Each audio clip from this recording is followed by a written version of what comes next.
is up, guys? My name is the Atomic Penguin, and I am joined here by Eric Pasquale at the end of the Hellenistic Empire. He is here to tell us today about the literature of the Hellenistic Empire.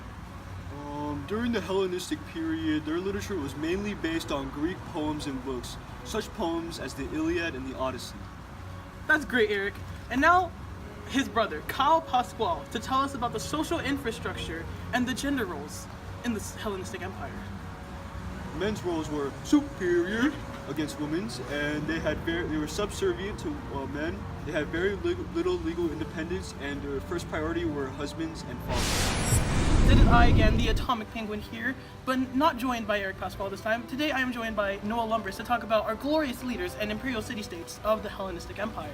In the Hellenistic Empire, Alexander the Great was a major leader in Greece. He was also known as the Great because of his military genius and diplomatic skills. He is also recognized for spreading Greek culture, language, and their thoughts. Imperial city-states in the Hellenistic period were Athens and Corinth of the Antigonid Empire, Alexandria of the Ptolemaic Empire, and Iconium of the Seleucid Empire. My partner Noah Lumbers has been stabbed to death by a Roman soldier. We are now here joined by his sister, Katie Lumbers, to talk about the religious beliefs of the Hellenistic Empire. The people of the Hellenistic Empire followed beliefs similar to ancient Greece and Rome. They believed in the polytheistic Greek gods. Greek philosophy taught them that the earth was not created by one single god, a high god, but by an underling set several levels below, who imbued the physical nature of his creation with imperfection. Thank you very much. Can I have your number later, by the way? Yes. What's up, guys? It is I again, the Atomic Penguin here, now joined by Justin Lee to talk about the labor systems and economical trade routes of the Hellenistic Empire. The labor systems, they had commercial forms of agriculture continued to dominate in the Hellenistic period and helped to spread Hellenistic culture. Slavery was a key concept of the classical Mediterranean economy. Manumission of slaves were relatively common. Control of slave laborers required extensive military controls. Currency that they used was the gold 20-stater Euryctides, the largest gold coin to have that survived from the antiquity. Goods, well, they traded wine, olive oil, cinnamon, pepper, silk, pearls, cotton, and even knitted rugs. Greek traders were able to travel all over West Asia and all the way to India. The Hellenistic period was a good time for the Greeks until the Romans conquered them in the 100s BC. And here's a map of our trade routes.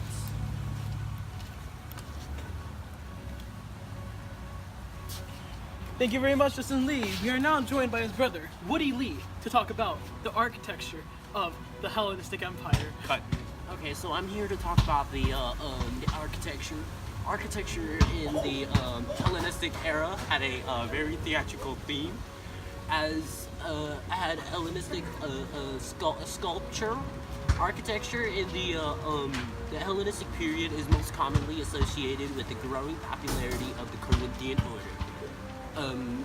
However, the Doric and Ionic orders underwent notable changes. There were also temples that were built by Panormus and Ephesus and Daphnis and also Miletus.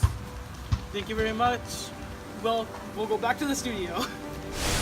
I, the Atomic Penguin, I have lost my mic unfortunately, but here I am once again joined by Eric Pasquale, who has somewhat not died yet, but he will be now talking about the military of the Hellenistic Empire.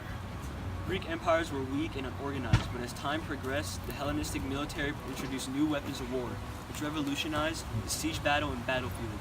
The Hellenistic Empire would come close to becoming defeated by the Roman Empire to their sheer power in Rome's army.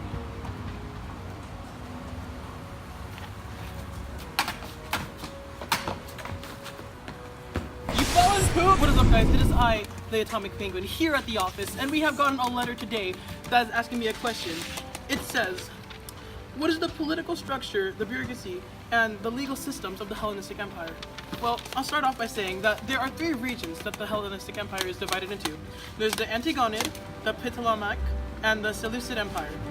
There are three forms of government, the Seleucid, Parthian, and Sassanid. The Seleucid established themselves in the Persian Empire and kept Achaemenid system of government. But they were constantly revolted against Persian satraps, so eventually they fell. The Parthian government occupied an area which can be considered modern-day Iran. They retained traditions and customs of nomadic people from the steppes of Central Asia. They didn't have a centralized government, but they had designated leaders who met in councils from time to time. And finally, the Sassanid. They didn't expand much through military means, but they mostly expanded through imperial rule, just like the other two. What's up, guys? It is I, the Atomic Penguin, here to talk about why the Hellenistic Empire fell. The Hellenistic Empire fell to the Roman Empire in 31 BC in the Battle of Actium. During the reign of the Sassanid Empire, prior to their fall though, the Romans had already been terrorizing the Hellenistic Empire many times.